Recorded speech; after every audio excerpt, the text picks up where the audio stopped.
오늘 같이 나누실 말씀은 사도행전 5장 12절부터 42절까지 말씀입니다.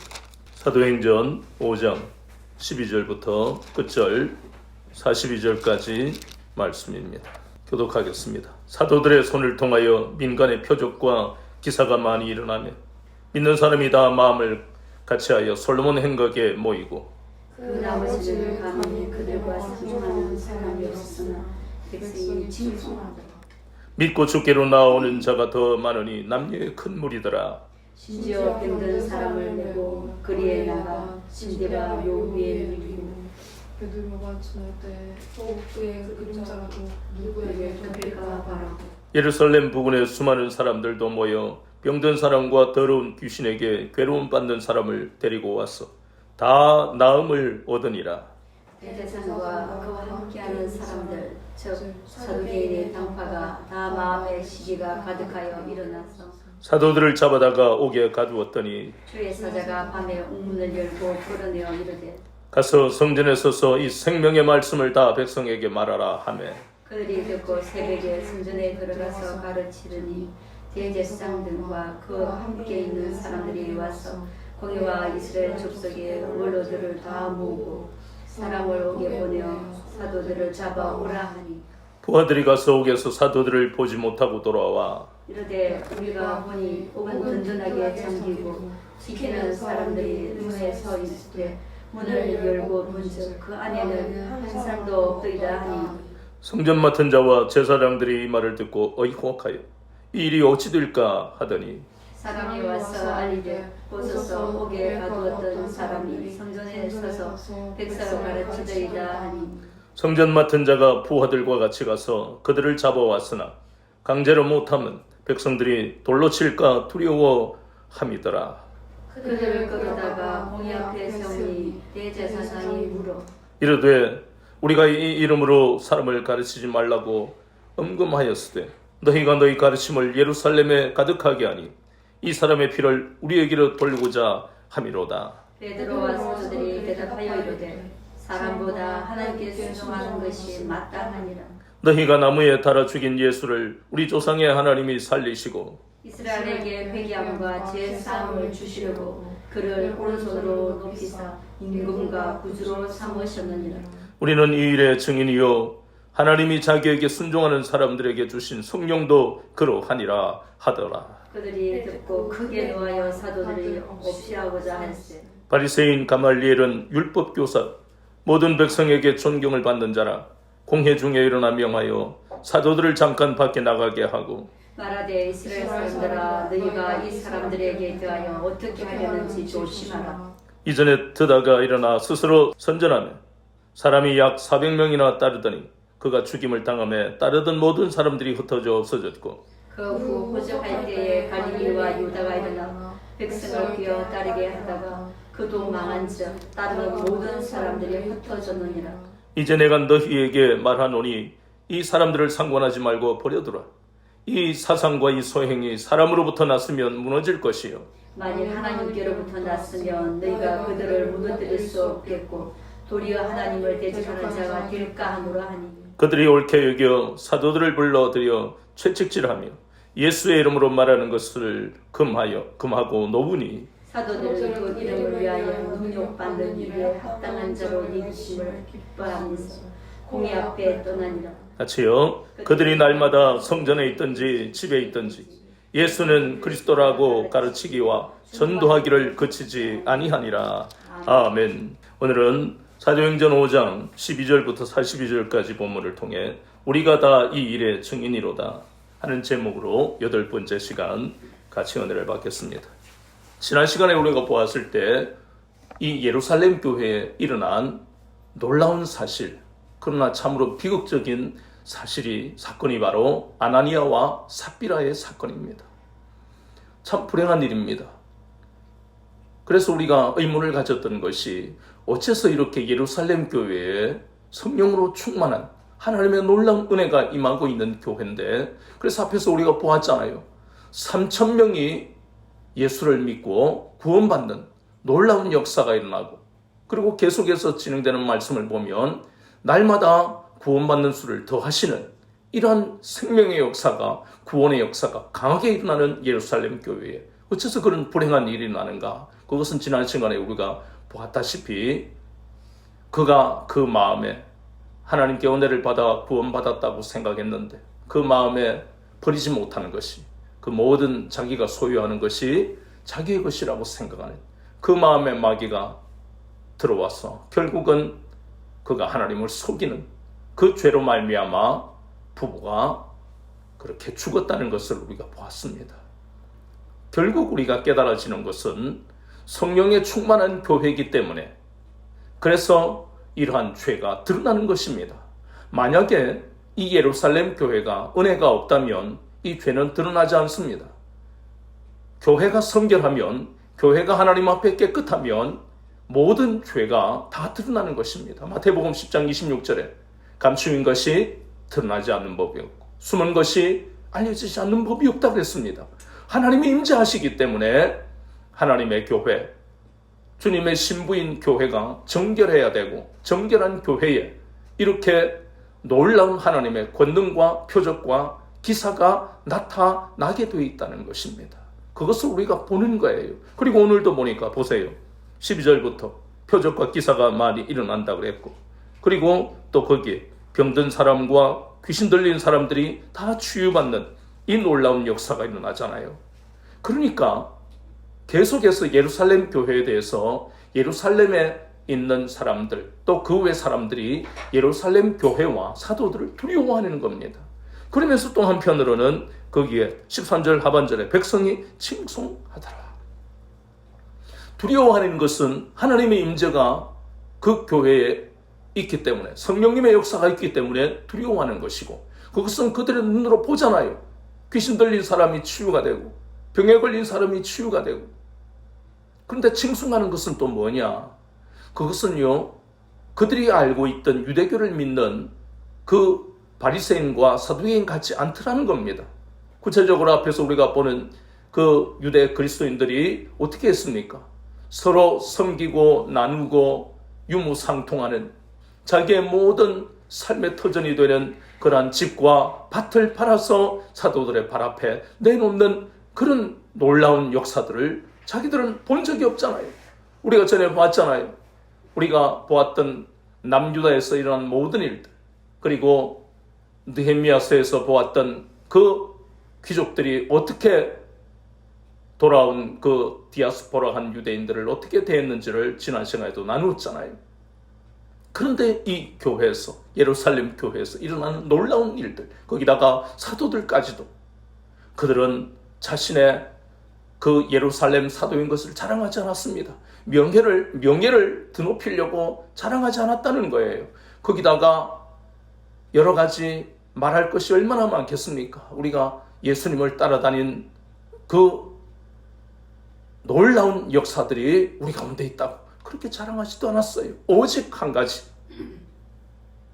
주 예수 그리스도의 그 복음만을 증거하는, 물질 앞에서도 깨끗하고 명예도 나타내지 않는, 오직 주님만 나타내기를 원하는 그 사도들의 거룩하게 살고 있는 그 모습, 유대 그리스도인들의 그러한 자기들과 구별되는 그 모습, 인본주의 사두개인이나 형식주의 위선적 그 신앙의 바리새인과 다른 그 모습 속에서 그들은 그 예루살렘 교회를 칭송할 수밖에 없는 것입니다. 그런데 이러한 상황이지만 앞에서 사도들이 기도할 때 우리가 잘 알잖아요. 사도행전 4장에서 29절부터 기도했던 주여 이 우리를 위협함을 하감해 달라고 기도하는 그 기도가 계속해서 다가올 환난과 핍박에 대한 그러한 기도잖아요. 역시 그들이 예상하는 대로 17절에 보니까 대제사장과 그와 함께 있는 사람 즉 사두개인의 당파가 다 마음에 뭐가 가득했어? 시기가 가득했어.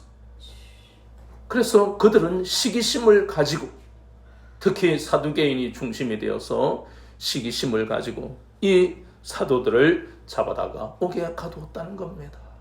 참 안타까운 장면을 우리가 보는데요.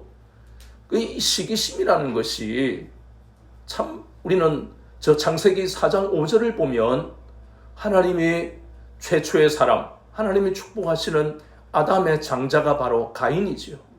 그 가인의 마음에 이 시기심이 들어간 겁니다. 어째서 하나님은 아벨의 제사만 받으시고 나의 제사를 왜 안 받으실까? 그 기도해야 될 것 아닙니까? 하나님 나에게 무슨 잘못이 있습니까?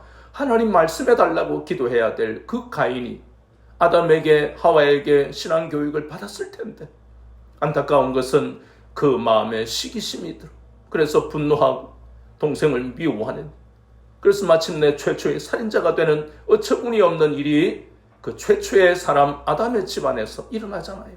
그 원인이 어디에서 시작했다고요? 시기심에서 시작이 된 겁니다.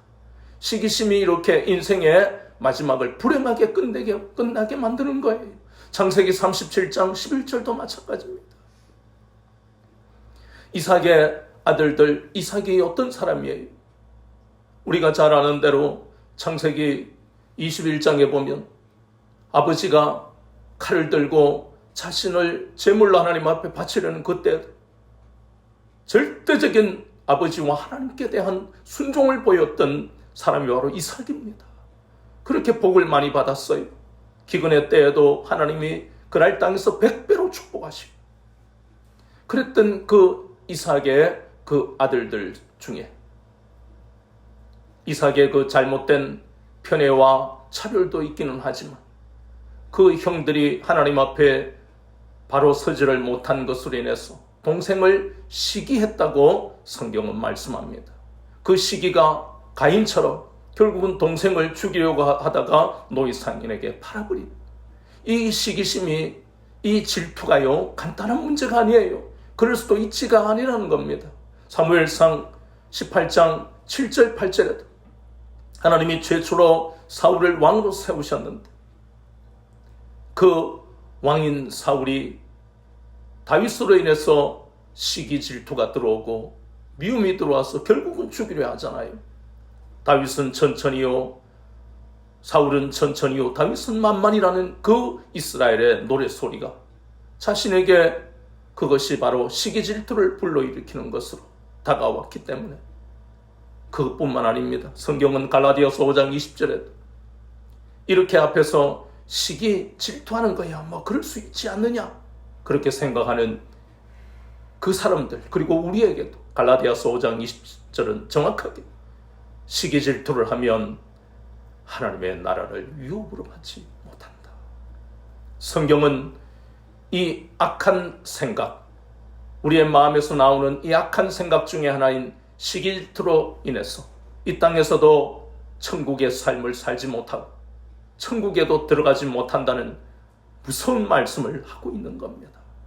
그런데 다른 사람도 아닌 하나님 앞에 선택받은 이 이스라엘의 그 중에도 유대인들 중에 지도자라 할 수 있는 제사장이 나오는 이 사두개파 사람들이 이 사도들에게 시기를 하고 마침내 그들을 잡아 옥에 가두는 이러한 참으로 안타깝고 불행한 일이 일어났다는 것입니다.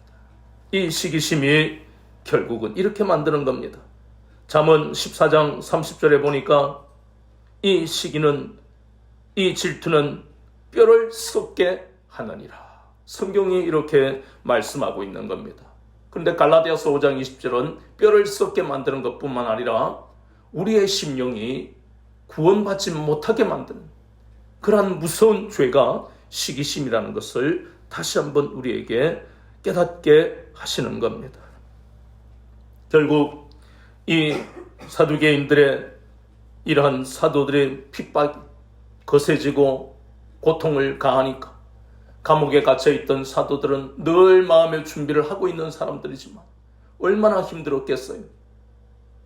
똑같이 우리의 삶이 또 우리의 삶의 자리를 돌아보면 이런 사도들처럼 복음 사역을 하다가 환난과 핍박을 안 받는다 할지라도 우리 자체의 삶이 바로 그리스도의 편지이기 때문에 우리 삶에서 일어나는 어려움과 이 모든 핍박이 결국은 사도들이 그리고 유대 그리스도인들이 받았던 그런 어려움과 똑같다는 것을 우리는 인식해야 됩니다. 직장 생활하면서 미움을 받고 여러 가지 불의한 그러한 주문을 우리에게 할 때 견딜 수 없는 그 마음이 드는 그것이 바로 핍박이에요.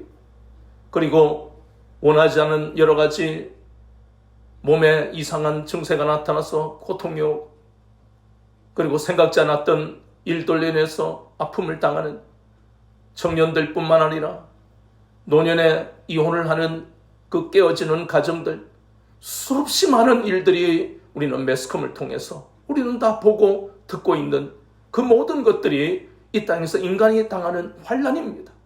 그런데 특별히 그리스도인들은 그 세상 사람이 당하는 환난보다 더 많은 더 고통스러운 환난과 핍박을 받게 되어 있다는 것입니다.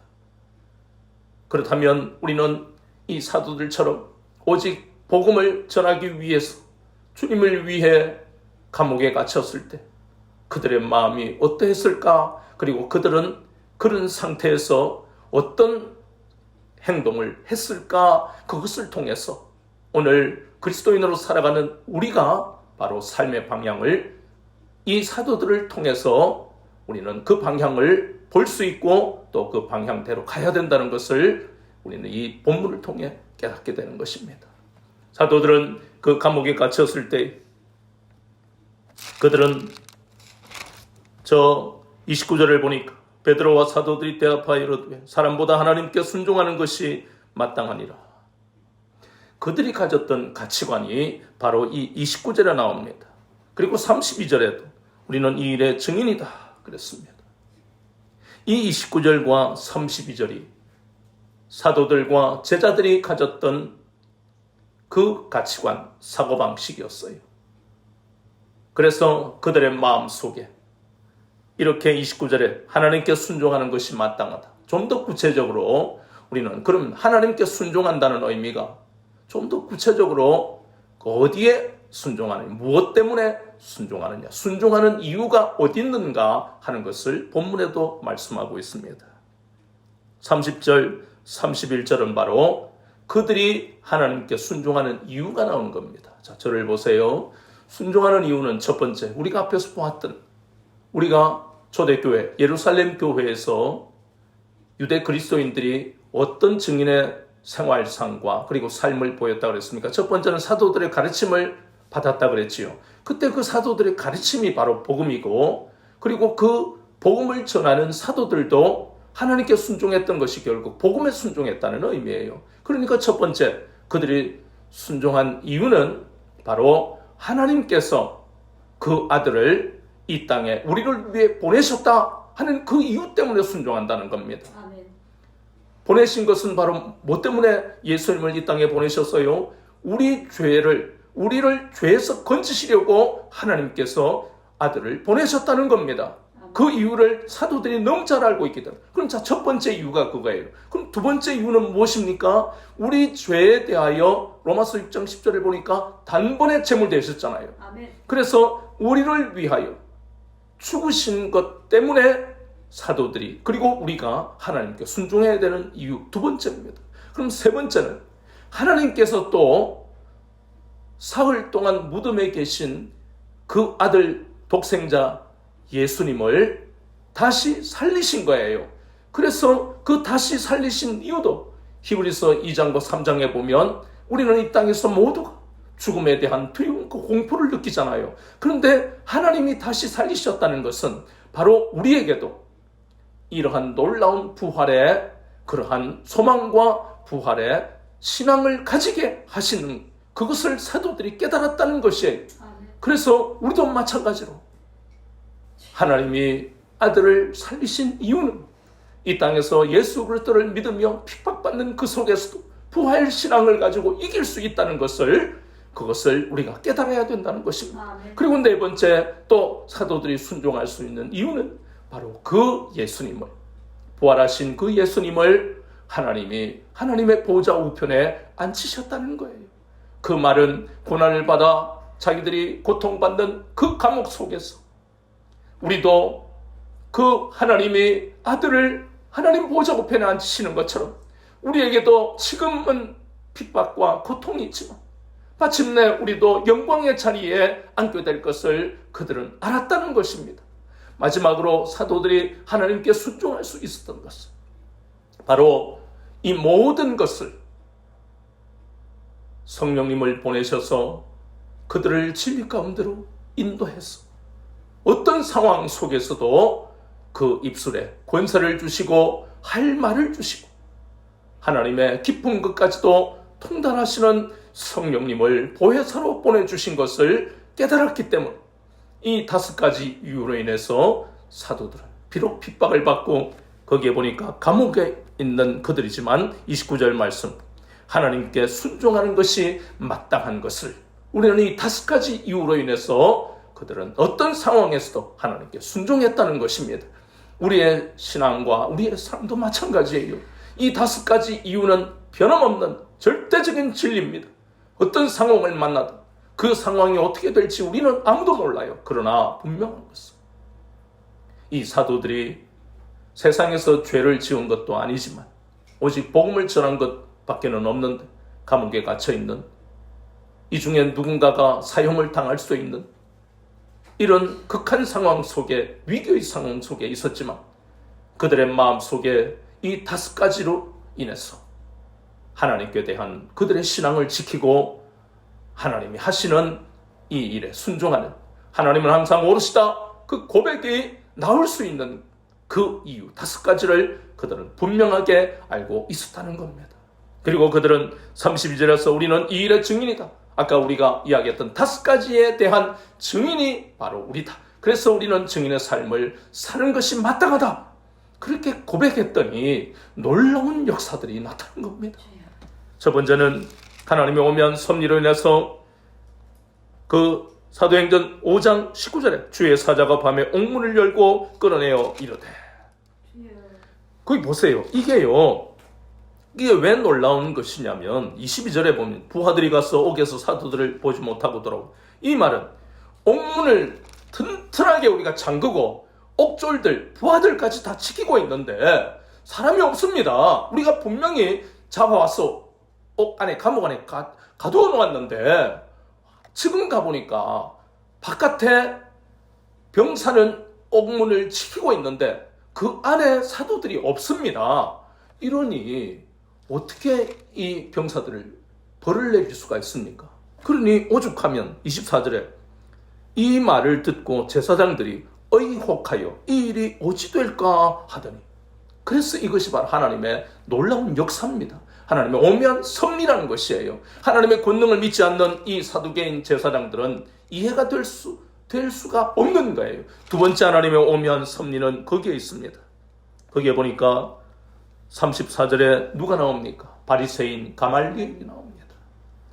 저를 보세요. 가말리엘이라는 사람에 대해서 우리가 좀 알아야 될 것이 이 율법에 대해서 이스라엘에 유명한 두 학자가 있었어요. 한 사람은 힐렐이라는 학자가 있었고 율법사인데 또 한 사람은 샴마이라 하는 그런 율법 학자가 있었습니다. 그래서 이 두 사람이 유명하기 때문에 각각의 제자들을 데리고 유명한 학파, 힐렐 학파, 샴마이 학파가 있었습니다. 쉽게 말해서 힐렐 학파는 모든 율법에 대해서 온건하게 풀이를 하는 사람이고 그리고 샴마이 학파는 아주 강건하게 아주 강경하게 해석을 하는 예전에 우리가 보았잖아요. 그 여자가 말이지 옷 매무새도 흐트러지고 말도 수준 이하로 교양 없게 말하면 다 이혼하는 거야. 이렇게 아주 강경하게 모든 문제를 봤던 그 학파가 샴마이 학파인데 여기에 있는 이 가말리엘은 힐렐 온건한 그러한 율법 학파로서 힐렐 학파 더 자세히 보면 이 힐렐이 바로 가말리엘의 할아버지입니다. 힐렐의 손자가 바로 가말리엘이에요. 그리고 이스라엘의 가장 존경받는 율법 학자면서 바리새인이 바로 이 가말리엘입니다. 일설에는 이 가말리엘이 동방의 그리스도교의 그 전승에 의하면 이 사람이 나중에 회심해서 그리스도를 믿었다 이런 이야기도 어쨌든 있습니다. 어쨌든 그건 이후의 문제고 중요한 것은 하나님이 가말리엘을 쓰셨어요. 그래서 가말리엘이 굉장히 존경받는 사람이라고 그랬지요. 거기다가 말하는 것도 보세요. 거기에서 보이는 36절부터 39절 보면 아주 논리정연한 그러한 설명을 하는 거예요. 굳이 다른 사람을 설득할 의도로 말하고 있지 않습니다. 봐라, 드다나 유다가 말이지, 우리를 따르라, 내가 메시아야 하고 했다가 이 사람들이 죽고 나니까 다 흩어져 버렸다. 그러니 이것이 지금 사도들이 저렇게 하고 있는 것이 사람이 하는 일이라면 우리가 걱정할 필요가 없지 않느냐. 곧 흩어질 건데. 그러나 중요한 건 39절에 만일 하나님께로부터 났으면 너희가 그들을 무너뜨릴 수 없겠고 도리어 하나님을 대적하는 자가 될까 하노라. 여기에 대꾸하고 대적할 만한 사람이 어디 있겠습니까? 정확하게 이야기했잖아요. 그런데 중요한 건 이 가말리엘을 하나님이 쓰셨다는 겁니다. 만약에 가말리엘이 사도 편에 드는 어떤 표현을 했다면 사람들이 말을 듣지는 않을 거예요. 그런데 누구 편에 쓴 것이 아니라 굉장히 객관적이면서 타당한 논리를 가지고 이야기하니까. 그런데 그 배후에 누가 계시고요? 하나님이 역사하시니까.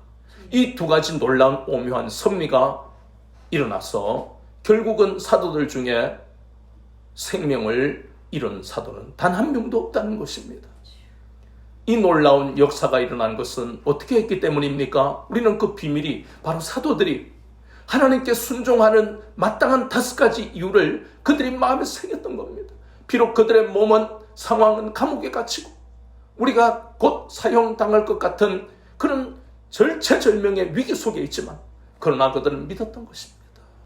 하나님 우리 죄에서 우리를 건지시고 아들을 보내셨고 그리고 그 아들 대신 그리스도께서 우리 죄에 대하여 제물이 되셨고 그리고 그 모든 사망 권세를 깨뜨리시고 부활하셨고 그리고 하나님이 그 아들을 하나님의 보좌 우편에 앉히시고 그리고 다시 하나님은 보혜사 성령님을 보내셔서 이 땅에서 예수님의 복음 사역을 이어갈 수 있도록 성령님의 인도를 받는 이 놀라운 은혜를 그들이 지금 체험하고 있기 때문에 분명한 이 5가지 이유로 인해서 하나님께 대한 그들의 신앙을 지키고 하나님께 순종하는 그리고 더 담대하게 감옥 속에 갇혔지만 우리가 이 일의 증인이다. 나는 증인의 삶을 사는 것이 마땅하다. 이렇게 담대하게 고백하고 선포했기 때문에 하나님의 오묘한 섭리가 그렇게 2가지가 하나님의 권능이 그들을 통해 나타났던 것입니다. 그렇다면 우리의 삶도 마찬가지입니다. 그 시대와 이 시대가 다른 게 아닙니다. 여전히 하나님은 동일하게 믿는 자를 찾으시고 그리스도인들을 위해서 은혜를 베푸시는 겁니다. 그렇다면 우리의 상황이 감옥에 갇힌 것 같이 물질과 환경의 어려움을 당한다 할지라도 우리가 이렇게 사도들처럼 하나님께 순종하는 5가지 이유를 마음에 품고 하나님 앞에 순종하면 그리고 나는 사람의 말을 듣는 것이 아니라 하나님의 말씀을 듣는 것이 마땅하고 순종하는 것이 마땅하다. 그래서 나는 증인의 삶을 사는 것이 마땅하다. 이렇게 선포하고 가면 우리에게도 동일하게 하나님의 오묘한 섭리가 우리에게 나타난다는 것을 우리에게 깨닫게 하시는 겁니다. 이런 핍박과 환난 속에서도 사도들과 유대 그리스도인들은 계속해서 복음 전파 사역을 멈추지 않고 나아갔던 것입니다. 이 예루살렘 교회는 결코 세상과 타협하지 않았습니다. 결코 유대 지도자들과 타협하지 않았습니다. 교회가 그리고 우리가 교회죠. 그래서 교회가 세상과 타협하면 그 즉시로 우리의 신앙의 순수성과 복음의 능력을 잃어버릴 수밖에 없습니다. 세상과 타협하면 하나님의 임재는 우리가 체험할 수가 없습니다. 그래서 교회는 예수 그리스도를 믿는 우리는 타협하지 아니하고 오직 사도들이 했던 것처럼 이렇게 하나님께 순종한 증인의 삶을 살아가는 것이 마땅하다는 것을 날마다 고백하고 선포하며 살아가는 그 사람이야말로 하나님의 능력을 체험하며 하나님이 베푸시는 그 은혜로 사는 인생이 된다는 것을 그리고 그런 교회가 된다는 것을 잊지 말아야 하는 것입니다.